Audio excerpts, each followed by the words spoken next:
Assalamualaikum warahmatullahi wabarakatuh. Brother and sister, di tengah acara Munas Kafusik 8, saya paksa anak milenial ini, Kang Irsyad Al-Ghifari. Ya. Bener nggak namanya kayak Iya, gitu? betul. Al-Irsyad Al-Ghifari. Ini anak milenial. Kalau kalian lihat di Instagram dia nih, followersnya ini ya, saya bacain 140.000. Follower saya baru 200. 200. Followernya udah 140.000. Tahu nggak, brother and sister? Dan dia itu aktif sekali di medsos. Mungkin karena ganteng kali ya. Nah, aduh. Amin. Kalau kalian lihat di IG dia itu ada 1054 feed-nya. Picture-nya di feed-nya ada 1504, itu di luar instastory-nya. Dan lebih keren lagi nih, brother and sister. Ini kan kita ya, aku juga milenial juga kali ya. Iya. Milenial. Jangan ketawa gitu. Milenial awal mungkin ya. Nih, saya bacain ya. Ini tokoh publik.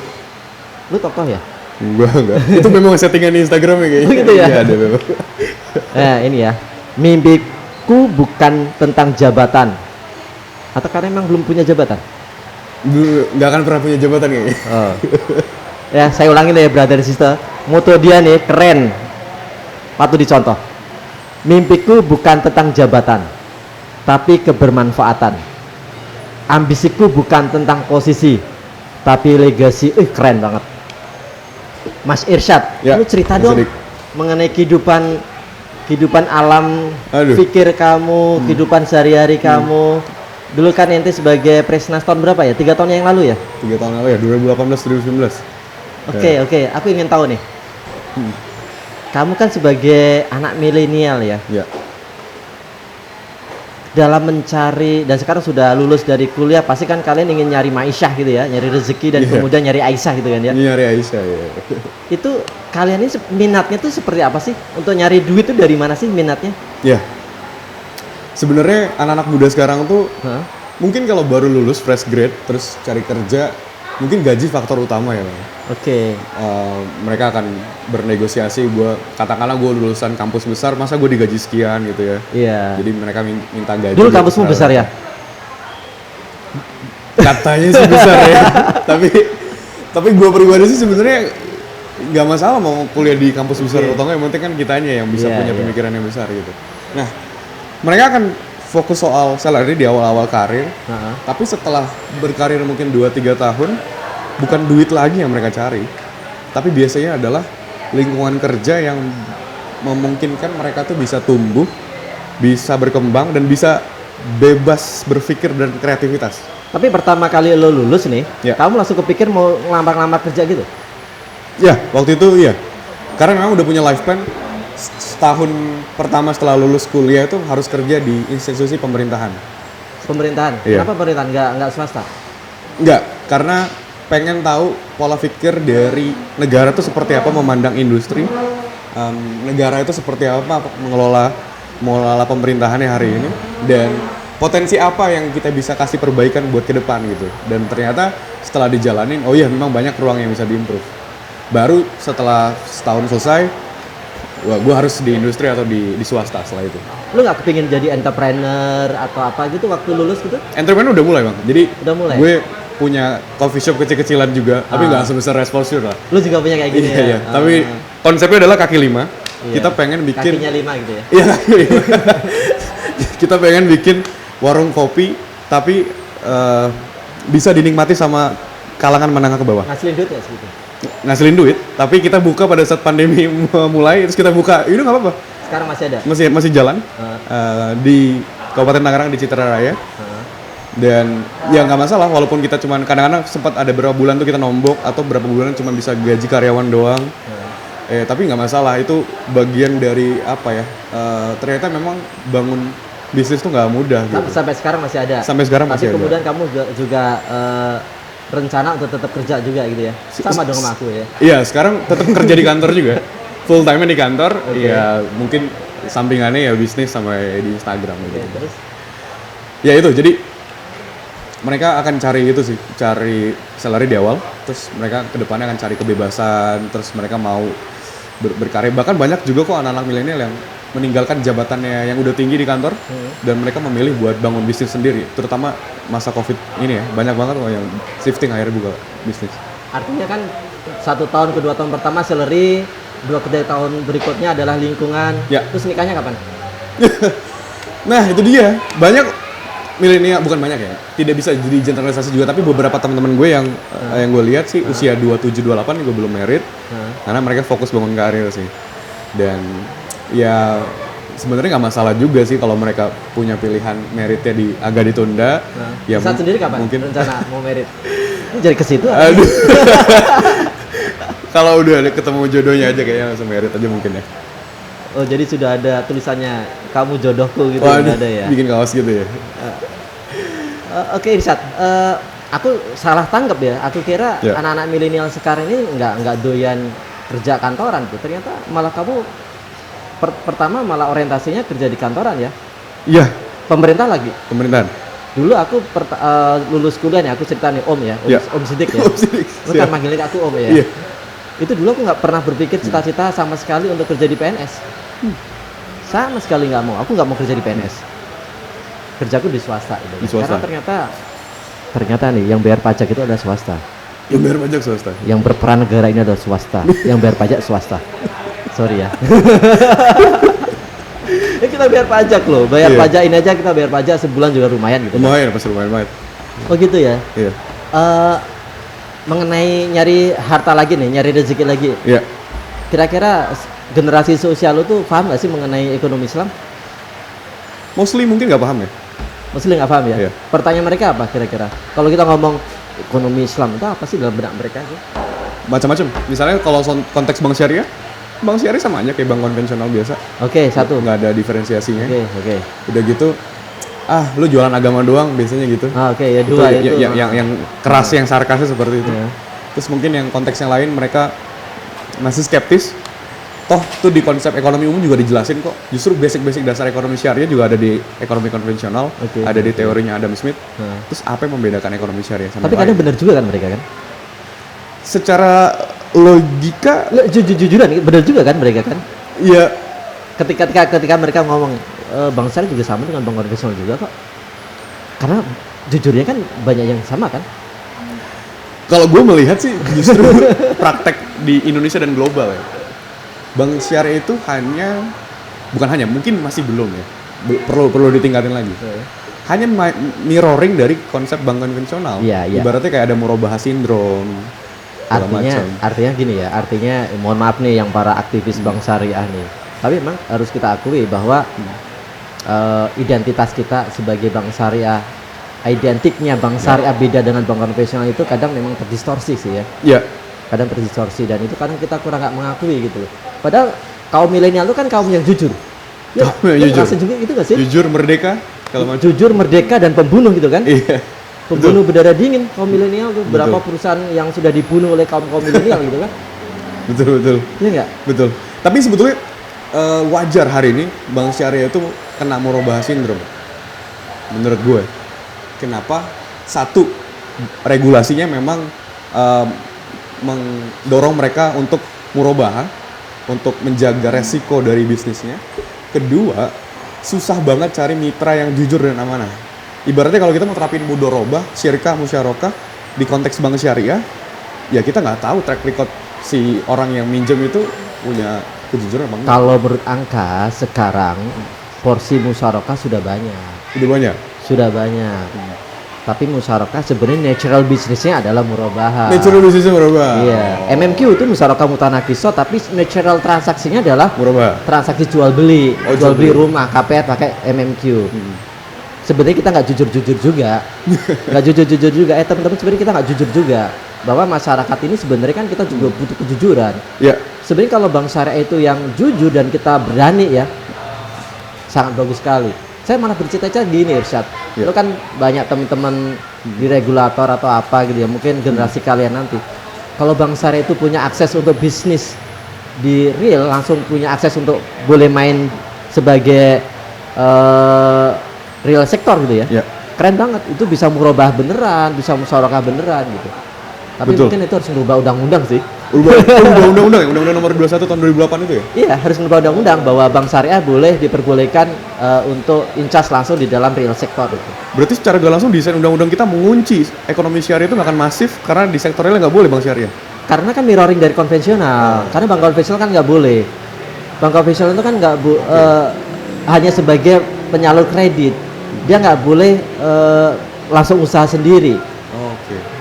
Itu Berarti kan? secara nggak langsung hanya extended services dong bank syariah. Iya, di financial sector aja. Oke. Bank saya kan bank saya itu hanya di financial sector saja, mengikuti dari konvensional. Mengikuti dari konvensional. Nah, kalau bank syariah mau beneran bank syariah yang bisa atraktif itu ya, andai kata boleh masuk ke real sektor, nggak hanya financial sektor, nggak hanya sebagai finance gitu ya, nggak hanya sebagai fund, keren sebenarnya. Tadi juga ngomong guruin gue pengen lu deh orang milenial deh sebenarnya. Karena gini nih, gue kan punya anak nih, Om ini kan punya anak juga ya. Iya. Dia tuh cuma rebahan, nyari duit, main kripto, main saham. Itu lu gitu juga nggak sih?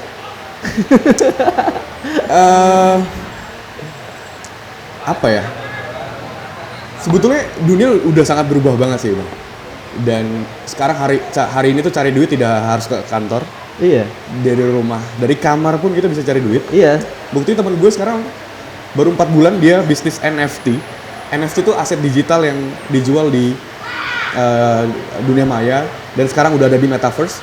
Dan dia baru 4 bulan running dia dapat 90 miliar. Wow. Dia udah punya lahan di metaverse. Kalau lahan gue belum konfirmasi lagi. Mahal itu nanti. Tapi dia jual NFT. NFT itu ibaratnya gini. Kalau di dunia nyatanya itu ada lukisan Mona Lisa. Itu kan harganya sangat mahal ya. Yeah. Dan kalau kita foto lukisan Mona Lisa, apakah kita langsung otomatis jadi pemilik gambar itu? Enggak kan? Enggak. Karena memang udah ada copyright penciptanya. Iya.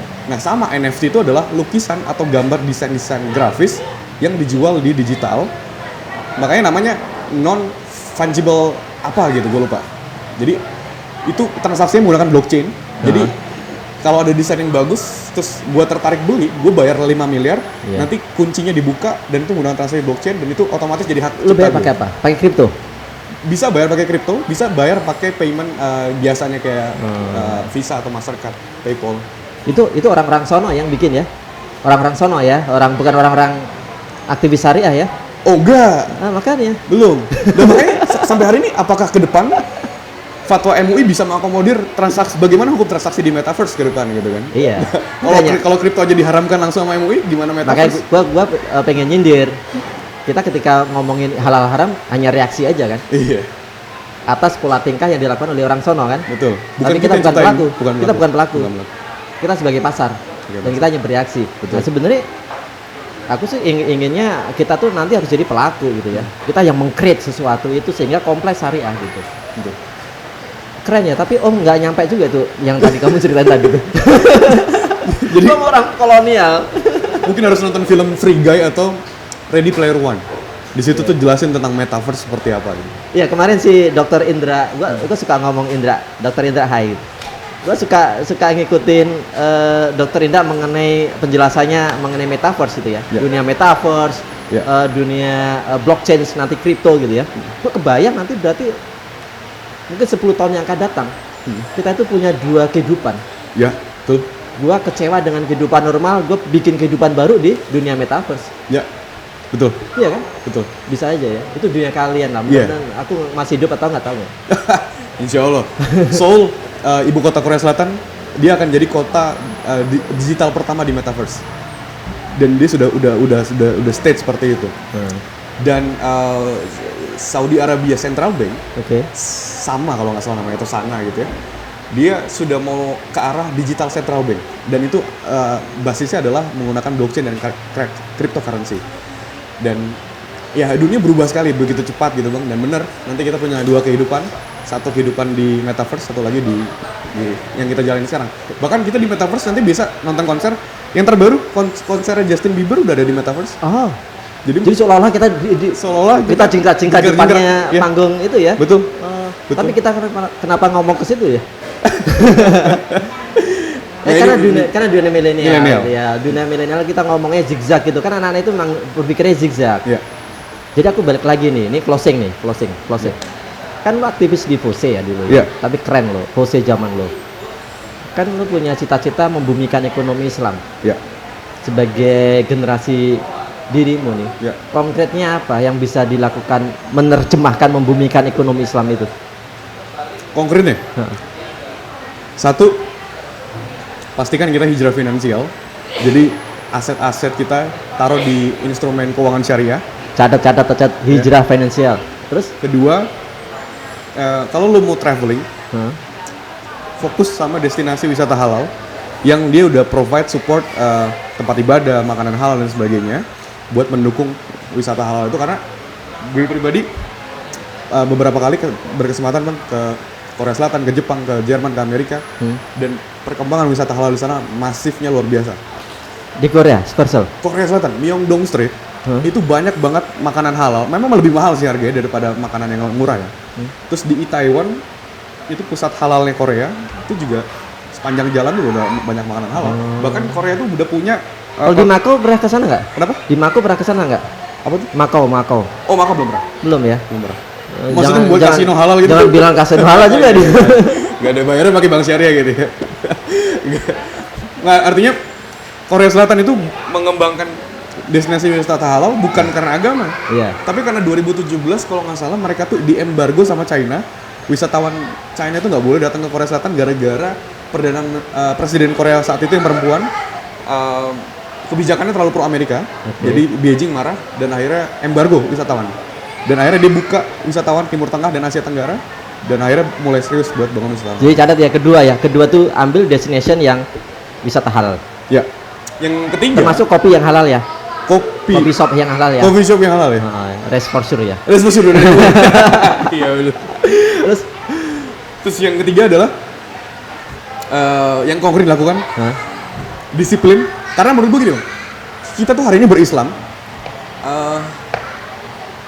banyak masih terjebak dengan sesuatu yang sifatnya simbol, tapi kita lupa dengan esensi dan substansi bahwa pribadi Muslim itu adalah orang yang profesional, orang yang disiplin, orang yang komitmen, orang yang amanah terhadap sebuah program. Misalnya dulu gue di FOSE setiap kali rapat nggak pernah terlambat. Di organisasi dulu di IPB juga 31 kali rapat nggak pernah satu pun terlambat. Karena bagi gue keterlambatan itu adalah mengkhianati bangsa dan negara. Kalau soal konteks rapat ya. Di kantor hari ini pun gue meeting misalkan janjian jam 4 sore. Gue jam 15.45 pasti udah ada di Google Meet walaupun tuh meetingnya online. Kenapa? Karena harusnya yang dihukum karena keterlambatan itu bukan orang yang on time. Tapi hari ini kita banyak banget menemukan kalau meeting itu yang dihukum adalah kita yang on time. Menghukumnya dengan cara apa? Kita disuruh menunggu orang yang terlambat. Iya. Nah harusnya orang yang terlambat itulah yang mendapat hukuman. Katakanlah hukuman adalah dia akan ketinggalan informasi karena meetingnya telat atau karena banyak hal. Jadi menurut gue itu konkret yang bisa kita lakukan. Mulai dari situ, ketika kita udah punya karakter yang kuat di situ, maka ya tadi bisnis apapun juga pasti akan dipercaya sama banyak orang gitu. Iya. Sebenarnya artinya gini, Islam itu kan mengajarkan disiplin ya. Ya, Islam mengajarkan disiplin, iya. al-asar, sholat 5 waktu dan sebagainya. Artinya poin ketiga adalah kamu ingin mengatakan kita rebut kembali culture dari Islam itu ke dalam diri kita. Yes. Jangan dipakai malah digunakan dipraktekkan oleh orang Jepang, orang Korsel gitu Iya. ya. Mereka lebih disiplin daripada kita. Lebih gitu. disiplin daripada Kita rebut lagi tuh. Kita rebut lagi itu karakter Islam, culture-nya Islam tuh kepada Iya. diri kita. Betul. Keempat, Yang keempat, keberpihakan. Keberpihakan untuk ya agama apapun dalam konteks ya sesederhana mungkin. Kalau misalkan beli makanan ya tanya udah ada label halal atau belum. Terus kalau kita punya uang besar ya kita alokasikan kepada investor atau pengusaha muslim yang memang mereka punya visi yang sama dengan kita, punya giro, bukan cuma duitnya doang gitu yang diambil. Dan biar kue ekonomi itu makin besar. Lihat aja hari ini mayoritas pengusaha besar di Indonesia berapa banyak sih yang muslim? Mungkin hitungan Dikit. jari gitu ya, dikit banget. dikit. Ya di Tangerang aja 78% lebih itu tanah bukan punya orang Indonesia. Dalam arti asli pribumi ya. Ya gue nggak sebutkan ras apapun gitu ya, tapi faktanya mereka yang hari ini punya tanah itu. Dan Ya. mungkin itu akan terjadi di metaverse juga ke depan. Tapi bukan salah mereka juga sih. Bukan salah mereka juga. Bukan salah mereka. Bukan Karena mereka salah lebih mereka. rajin, mereka Lebih lebih, rajin, lebih betul. disiplin, mereka lebih pintar, Betul. mereka lebih hemat, Betul. mereka lebih visioner, mereka lebih berani. Betul. Pokoknya mereka yang lebih dan kita hanya iri gitu kan. Betul. Nah, kita lebih jealous gitu kan. Dan kita lebih jelas, menyalahkan karena gitu kita kan. nggak ngapain juga tuh. Dan kita menyalahkan keberpihakan Kita gitu kan. menyalahkan berbeda. 4, ada satu lagi ya. Satu lagi istiqomah kali ya. Istiqomah. Buat Oke. jalan semua. Brother and sister, padat sekali anak muda ini. Mudah-mudahan dia menjadi apa ya kamu? The next leader in Indonesia gitu. Aduh. Dia sangat mencintai bangsa Indonesia ini, mencintai Islam. Mudah-mudahan brother and sister untuk kaum milenial jangan hanya follow IG-nya dia, tetapi follow cara berpikirnya, pola pikirnya. Karen Irsyad. Thank you, Mas Edik. Sudah aku culik di secangkir inspirasi by Konfuse ini. Thank you. Thank you. Thank you, Bang. Wassalamualaikum. Waalaikumsalam. Demikian. Wassalamualaikum warahmatullahi wabarakatuh.